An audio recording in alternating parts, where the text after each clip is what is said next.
বিজ্ঞ আইনজীবীরা তারাই তো বলছেন যে আসলে একসাথে দুইটা শপথ নেওয়া যায় না। একটা শপথ নিলে পরে যদি সংসদ সদস্যের পদ গ্রহণ করেন, শপথ নেন, তাহলে গণ অধিকার যদি সংবিধান সংস্কার পরিষদের শপথ নিলে ওইটা শূন্য হয়ে যায় 19 নভেম্বর।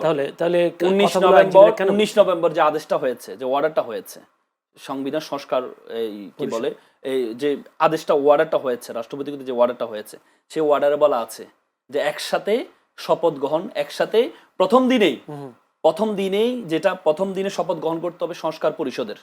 আপনি জানেন 1970 সালে যে ইলেকশন হয়েছে বাংলাদেশের, পাকিস্তান যে ইলেকশন হয়েছে, এলোপ্পো ছিল, লিগ্যাল ফ্রেমওয়ার্ক অর্ডার। সেখানে বলা হচ্ছে যে এখানে যারা নির্বাচিত হবে তারা প্রথম 3 মাস তাদের কার্যক্রম হবে কনস্টিটিউটিভ অ্যাসেম্বলি, সংবিধান প্রণয়ন, এই কি বলে, এই গণপরিষদ হবে, তাদের কাজ হবে সংবিধান প্রণয়ন করা। এলোপ্পোটা 1970 সালেও হয়েছে। এখানেও যে ওয়ার্ডার আছে, ওয়ার্ডার বলা আছে যে প্রথমে একই দিনে 2টা শপথ গ্রহণ করা হবে, এবং নির্বাচন কমিশন যিনি শপথ দিয়েছেন তিনি কিন্তু সংসদ সদস্যদেরকে আগের দিন 2টি লেটার পাঠিয়েছেন 2টি শপথ গ্রহণ করার জন্য। তাহলে আপনি একটি গ্রহণ করলেন যেটা আপনার জন্য উপকার, আরেকটি গ্রহণ করলেন না যেটা আপনার জন্য উপকার না। আপনি 50% ভোট পেয়ে যেটা গ্রহণ করলেন, 69% জনগণ যে দেশটা কিভাবে চলবে সেটাকে ভোট দিয়েছে, সেটাকে আপনি উপেক্ষা করলেন। তাহলে আপনি আপনার মতো করে দেশ চালাবেন?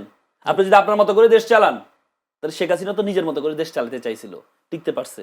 পারে নাই। পুরো শক্তি, আশেপাশে সকল শক্তি তাকে সহযোগিতা করেছে, এরপর জনগণের বিপ্লবের কাছে টিকতে পারে নাই। তো সুতরাং এই যারা আছে জুলাইয়ের বিপ্লবের উপর, রক্তের উপর দাঁড়িয়ে, তারা তো সুযোগ পেয়েছে না, ওদের সুযোগটা হতো না। যারা দাঁড়িয়ে আছে তাদেরকে দায়িত্বটা নিতে হবে। জুলাইয়ের সাথে যদি আমরা গাদ্দারি করি তাহলে এই বিপ্লব আমাদেরকে খেয়ে ফেলবে, সত্য কথা। ধন্যবাদ। আমি মোস্তফা কামাল, যেহেতু কথাটা উঠেছে, একটা প্রশ্ন আমার জানার ইচ্ছে, দর্শকেরও জানার ইচ্ছে। বলছে দুটো জিনিসে শপথ করবার জন্য নির্বাচন কমিশনের পক্ষ থেকে চিঠি দেওয়া হয়েছে, অর্থাৎ যদি আইনের কোনো মারপ্যাচ থাকে নির্বাচন কমিশনারের কাছে, প্রধান নির্বাচন কমিশনারের কাছে বিষয়টা জানা থাকা দরকার।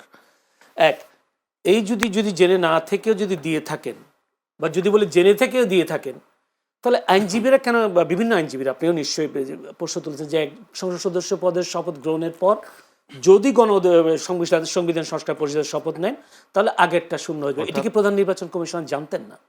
মোটেই মনে করা যায় না যে তিনি জানতেন না, তিনি জেনে বুঝেই করেছেন। আমাদের গ্রামাঞ্চলে একটা কথা আছে, কাজ নাই তো খইবাজ।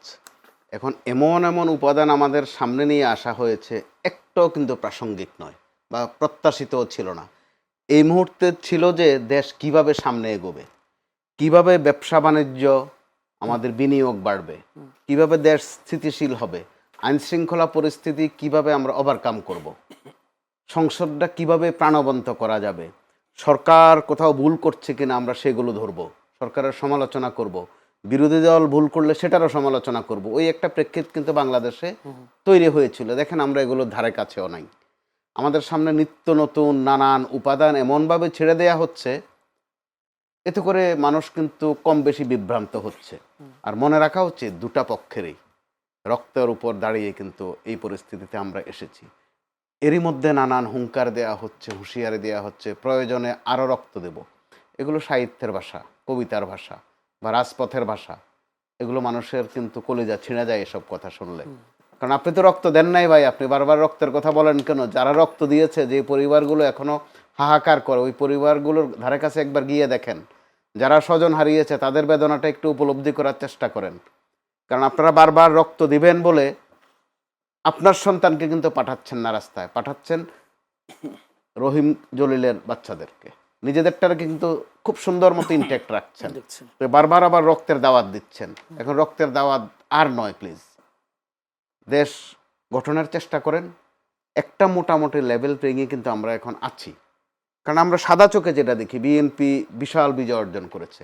জামাতে ইসলাম যে অভিযোগ করছে, তাদের অভিযোগ যদি সঠিকও হয়, তাতেও তারা বিরোধী দল, কয়েকটা আসন নিয়ে তারা যে অভিযোগ করেছে। তাহলে এখন সামনের দিকে এগোবার পালা।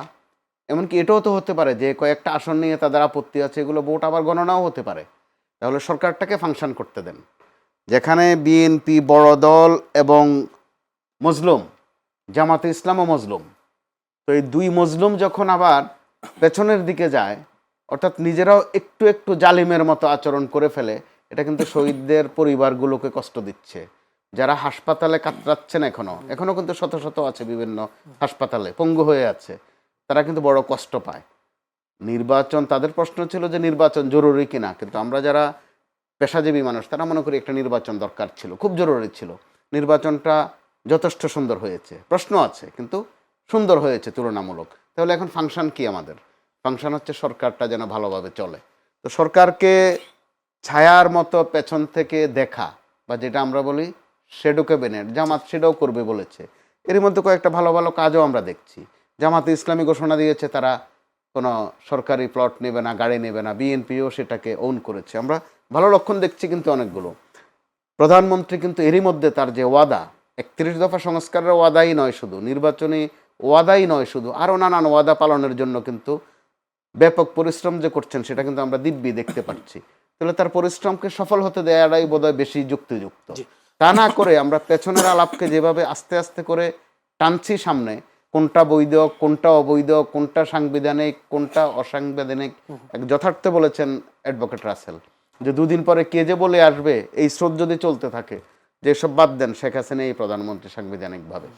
কারণ ওইদিকে যেতে বোধহয় খুব একটা সময় লাগবে না যদি আমরা এই অপ্রাসঙ্গিক আলাপে বেশি থাকি। জি, ধন্যবাদ আপনাকে। আমি একটা প্রশ্ন আজকে জেনেছেন আন্তর্জাতিক অপরাধ ট্রাইব্যুনালের প্রসিকিউটর পরিবর্তন হয়েছে। প্রসিকিউটর পরিবর্তনের মধ্য দিয়ে, যদি আগের প্রসিকিউটর তিনি বলেছেন অসমাপ্ত কাজ সমাপ্ত করবেন নতুন প্রসিকিউটর, আবার নতুন প্রসিকিউটর তিনি বলেছেন অপরাধীরা অর্থাৎ যারা কম নিরপরাধ তাদের হয়রানি করা হবে না। এই নতুন প্রসিকিউটর নিয়োগ, পুরাতন প্রসিকিউটরের বিদায় কি দেখছে আগামীতে আন্তর্জাতিক অপরাধ ট্রাইব্যুনালে যে বিচারগুলো হবে সেই বিচারগুলো কন্টিনিউটি ঠিক থাকবে কিনা? আপনি ঠিক থাকবে বলে তারা, যিনি বিদায় নিয়েছেন তিনিও আশা করছেন, যিনি নতুন বসেছেন তিনিও আশ্বাস দিয়েছেন। তাহলে একদিকে আশাবাদ আর একদিকে আশ্বাস, আমরা জনগণ হিসেবে দুটাই বিশ্বাস করতে চাই। আর যে বয়ানগুলো মাঠে ঘাটে তৈরি হচ্ছে যে সরিয়ে দিল বুঝি ওনাকে, না, এটা সরিয়ে দেয়া নয়। আমরা বাইরের থেকে এ নিয়ে নানান আজে বাজে কথা বলছি, নানান বয়ান তৈরি করছি। প্র্যাকটিক্যালি এটাই তো পদ্ধতি। এখন ক্ষমতায় আছে বিএনপি, তো সেটাও গোপন থাকার বিষয় নয়, বা গোপন নেইও, তথ্য সবার কাছে এখন থাকে। 5 আগস্টের পর গুরুত্বপূর্ণ এসব জায়গাগুলো দুটো দল কিন্তু ভাগাভাগি করে নিয়েছে, ডিসি, এসপি, ভিসি বা আদালতের বিভিন্ন বড় বড় পদবিগুলো। তো তখন ভাগাভাগির একটা প্রাসঙ্গিকতা ছিল ওই দল দুটো। তো এখন যেহেতু বিএনপি ক্ষমতায় বসে গেছে, এখন ভাগযোগের আর ফাংশন কিন্তু নেই, থাকবে না, এখন বিয়োগের ফাংশন থাকবে। আপনি এই বিপ্লবের পর, যদি বিপ্লব না অভ্যুত্থানের পরে কি স্যাক্রিফাইসিং মন মানুষের দেখছেন প্রসিকিউটর, তো আপনার কি মনে হয় উনি ভালো করছেন? যদি ভালো করেই থাকে তাকে সরানোরও বা যিনি কাজ করেছেন তিনি সাহস নিয়ে কাজ করেছেন, সেটা নিয়ে বরং কারো কারো হিংসা আছে, বিদ্বেষ আছে তার প্রতি, তিনি এত কাজ করছেন কেন। আবার যিনি এসেছেন তিনিও অত্যন্ত লার্নেড এবং বিএনপির রাজনীতির সাথে তার একটা সম্পৃক্ততা আছে। তো আর যিনি বিদায় নিয়েছেন তিনি ভিন্ন ঘরানার ছিলেন, জামাতে ইসলাম অথবা এবি পার্টি এই ঘরানার ছিলেন। এগুলো লুকানোর বিষয় নয়, এগুলো আমতা আমতা করার বিষয় নয়, চিবিয়ে চিবিয়ে কথা বলার বিষয় নয়। তো এখন বিএনপি ক্ষমতায় আছে, তারা তাদের মতো ফাংশন করবে, এটাই স্বাভাবিক, এটা দোষণীয় নয়। না, আমার কথা হচ্ছে যে থাকলে তো সমস্যা, সব মিলিয়ে সবার আগে বাংলাদেশ, এগুলো বলছে একসাথে বাংলাদেশ গড়ি, এরকম আরো অনেক কথা ছিল, জাতীয় সরকার হওয়ারও তো কথা ছিল, আছে এই আলাপ কোথাও এখন? এগুলো নির্বাচনের সময় মিষ্টি মিষ্টি কথা সবাই বলে, কেউ কম বলে না। বিএনপিও বলেছে, জামাতে ইসলামে বলেছে। প্র্যাকটিক্যালি আমরা এখন কি দেখি? প্র্যাকটিক্যালি বরং মাঝে মধ্যে তারা নিজেরাই আওয়ামী লীগ হয়ে যান, তারা তাদের মতো থাকেন না। আপনি এখন জাতীয় সরকারের কথা আলোচনা তুলে দেখেন তো, কারো মনে আছে কিনা যে দুই দলে কিন্তু বলেছিল শুধু জাতীয় সরকারে না, যারা পরাজিত হবে তাদেরকেও সাথে নেওয়ার কথা ছিল। এগুলো হচ্ছে নির্বাচনের মাঠে এ ধরনের হাওয়াই কথা অনেক থাকে। একটু যেতে চাই রাসেল ভাইয়ের কাছে। রাসেল ভাই, 12 মার্চ রাষ্ট্রপতি বা ত্রয়োদশ জাতীয় সংসদের প্রথম অধিবেশন আহ্বান করেছেন। আমি এর আগে একটু আলাপ করতে চেয়েছিলাম যে নতুন করে যে জটিলতা কোনো সৃষ্টি হবে কিনা বা শূন্য পদ, আগে আপনি আলোচনা করেছেন। যদি ভাই বলে আগামীর যে অধিবেশন সেখানে বিএনপিও থাকতে অবশ্যই থাকবেন, জামায়াতেরও লোকজন থাকবেন বা তাদের জোটের লোক সবাই থাকবেন, এমপিরা, কেমন হবে অধিবেশন? বা এখানে কোনো জটিলতা তৈরি হবে কিনা নতুন করে, যে আইনজ্ঞরা বিভিন্ন ধরনের কথা বলছেন? না, আমি বিশ্বাস করি এবারের অধিবেশনটা খুব চমৎকার অধিবেশন হবে। কারণ হচ্ছে এবারের দুই পক্ষ একসময় একটা মিত্র শক্তিতে ছিল, এখন তারা অপোজিশনে আসছেন। অপোজিশন জিনিসটাও তো একটা সাংবিধানিক পোস্ট, আবার হচ্ছে প্রধানমন্ত্রী ওদের সাংবিধানিক। হ্যাঁ, তো সুতরাং আমার মনে হয় কঠিন একটা, অনেক 17-18 বছর পর একটা কঠিন বিরোধী দল একটা দেশের জন্য খুব গুরুত্বপূর্ণ। দেখেন, একটা বিরোধী দল যদি হয়, একটা বিরোধী দল যদি শক্তিশালী হয়, তাহলে এটা দেশের জন্য ভালো, এবং যদি সরকার যদি অতিরিক্ত ক্ষমতাবান হয় এটা দেশের জন্য ভালো না। কিন্তু একটা শক্তিশালী বিরোধী দল যদি হয় তাহলে চেক অ্যান্ড ব্যালেন্স থাকে, সেটা আমি মনে করি একটা শক্তিশালী বিরোধী দল হবে। এবং এখন থেকে দেখেন, যখন জামাতের পক্ষ থেকে বলা হচ্ছে যে আমরা প্লট গ্রহণ করবো না, বিএনপির পক্ষ থেকে কিন্তু এই সুন্দর কাজের উদ্বুদ্ধকরণ হিসেবে তারাও ঘোষণা দিয়েছেন। তার মানে কম্পিটিশন হবে ভালো কাজে। প্রধানমন্ত্রী রাত বাড়িয়ে ঘোষণা দিয়েছে তিনি গাড়ি ভালো কাজের, হ্যাঁ ভালো কাজের কম্পিটিশন হবে। হ্যাঁ হ্যাঁ, সেই ক্ষেত্রে আমি মনে করি এটা একটা ভালো দিক। আর প্রধানমন্ত্রীর গাড়ি ব্যবহার, ড্রাইভারের খরচটাও প্রধানমন্ত্রীর গাড়ি ব্যবহার, এটাকে আমি এটা যেমন সাধুবাদ জানাই, আবার এটার বিপরীতে যদি আপনি একটু তাকান, গাড়ি ব্যবহার এটা ওনার সিকিউরিটির কারণে উনি ওনার পার্সোনাল গাড়ি ব্যবহার করবে। আমি বেশিরভাগ সময় যখন টকশোতে আসি আমি কিন্তু আপনাদের গাড়ি ব্যবহার করি না, আমি নিজের গাড়ি ব্যবহার করি। আমি মনে করি আমার গাড়ির মধ্যে, আমি মনে করি আমার গাড়ির মধ্যে সব কিছু আমার আছে, যখন যেটা চাইবো সেটা পাবো। কিন্তু আপনাদের গাড়ি চাইলেও তো আমি সব জায়গায় যেতে পারবো না, বা সব জায়গায় আমি নিজের মতো করে ব্যবহার করতে পারবো না, আমার সকল কিছু গাড়ির মধ্যে থাকে। এই জন্য আমি মনে করি এটা না মানি যে আপনাদের প্রতি আমি দয়া করছি, যে আপনাদের গাড়ি ব্যবহার করছি না, আপনাদের তেল বাঁচাচ্ছি না, এটাকে আমি ওইভাবে দেখি না। আমি মনে করি গাড়ি ব্যবহার, উনি ওনার পার্সোনাল গাড়ি ব্যবহার করছে, উনি মনে করছেন যে এটা উনি আসার পর থেকে ব্যবহার করেছেন, ওইটা সিকিউর গাড়ি ওনার জন্য। হ্যাঁ, এটাকে উনি অভ্যস্ত হয়ে গিয়েছেন, অভ্যস্ত হয়ে গিয়েছেন। এটা তো আরো বেশি দিক থেকে যে উনি ওনার পার্সোনাল ড্রাইভার ব্যবহার করছেন। সরকারি ড্রাইভার তো এগুলোর মধ্যে কিন্তু সন্দেহ থাকে, ঝামেলা থাকে, কারণ এরা তো আবার আগের আমলের ড্রাইভার ছিল, এখন নতুন আমলের ড্রাইভার, তার পরিবর্তন হয় নাই। হ্যাঁ, কিন্তু আমি পার্সোনাল আমার ড্রাইভার ব্যবহার করব, সে আমার বিশ্বস্ত।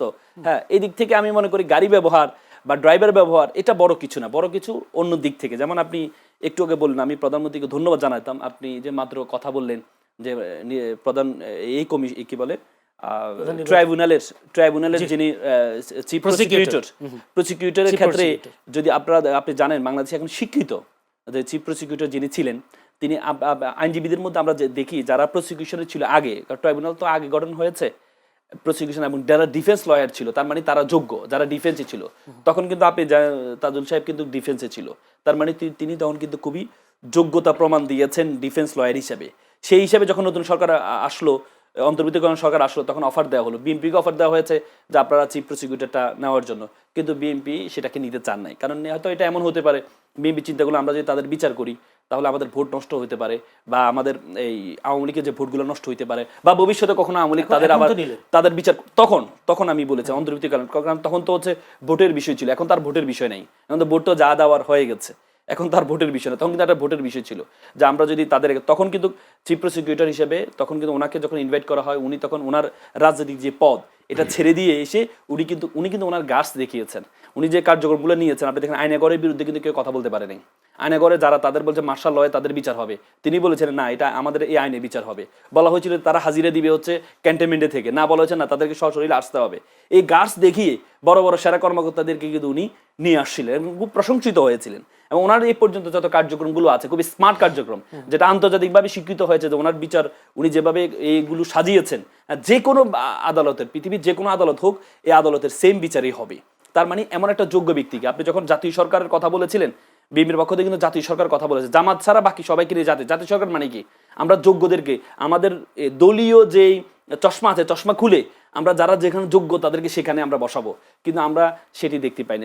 সেটি দেখা যেত যে ওনাকে যদি সহযোগিতা করা যেত, ওনার সহকারী যারা তাদেরকে পরিবর্তন করে বিএনপি যারা আছে তাদেরকে অন্তর্ভুক্ত করে ওনাকে যদি রেখে দেওয়া যেত, তাহলে আমি মনে করি উনি খুব প্রশংসিত হতেন। শুধুমাত্র একটা গাড়ি ব্যবহার না করা, ড্রাইভার ব্যবহার না করা, এগুলো প্রশংসার বিষয় না। প্রশংসার বিষয় হচ্ছে জাতীয় বড় বড় বিষয়গুলো। এই যেমন আপনি আজকে 5টা সিটি কর্পোরেশনের প্রশাসক ঘোষণা করলেন, কাদের যোগ্য ব্যক্তিদের করলেন, নাকি পলিটিক্যাল আপনার যারা এতদিন পর্যন্ত আপনার সেবা করেছেন তাদেরকে আপনি করেছেন? তো আপনি সবগুলো তো দলীয় কর্মী, তার মানে আপনি যদি যোগ্য ব্যক্তিদেরকে নিয়ে আসতেন তাহলে আপনাকে আমরা স্যালুট দিতে পারতাম, কিন্তু আমরা সেটি করতে পারি না। তার মানে আমরা জাতীয় সরকার মুখে বলেছি, কিন্তু আমরা সেই জায়গায় গিয়ে যখন এক্সিকিউট করছি তখন কিন্তু আমি দলীয় বৃত্তের বাইরে যেতে পারছি না। কিন্তু এখন নতুন বাংলাদেশে কিন্তু এখন যুবকরা পায়, আমাদের কিন্তু প্রায় 4 কোটি হচ্ছে যুবক আছে, ভোটার আছে, এবং ভোটারদের কিন্তু পালস বুঝতে হবে। ভোটাররা কিন্তু এই দলীয়করণকে পছন্দ করেন না। যদি দলীয়করণের ঊর্ধ্বে উঠে যে যোগ্য প্রশাসকরা আপনাকে নিয়োগ দিতে হবে, কারণ নির্বাচন যদি আপনি 2 মাসের মধ্যেও দেন, এই 2 মাস তো এভাবে চলতে পারে না, আপনাকে প্রশাসক নিয়োগ দিতে হবে। কিন্তু প্রশাসকগুলো যদি দলীয় ব্যানারের বাইরে হতো, যে যোগ্য ব্যক্তিদেরকে হতো, এই যে চিফ প্রসিকিউটরের বিষয়টা, যদি আপনি ওনার যোগ্যতা তো প্রমাণিত, এই পর্যন্ত প্রমাণিত হয়েছে, যদি আমরা যদি ওনাকে এটা, এবং উনি কিন্তু চিফ প্রসিকিউটর কিন্তু ওনার গাছ দেখিয়েছেন, উনি কিন্তু বিদায়ের সময় কিন্তু হাসি খুশি, আমরা দেখেছি বিদায়ের বেলা কিন্তু মানুষ হাসে না, আপনি দেখেন বিসিবির যখন সভাপতিকে বিদায় দেওয়া হচ্ছে উনি কিন্তু মামলাও করছে পরবর্তীতে, কিন্তু এই যে চিফ প্রসিকিউটর সাহেব তাজুল সাহেব কিন্তু উনি হেসে নিজেই বরণ করে নিয়েছেন, তার মানে এটা উনি গাছ দেখিয়েছেন, কিন্তু আমরা যোগ্য মানুষকে সম্মান দিতে পারি না।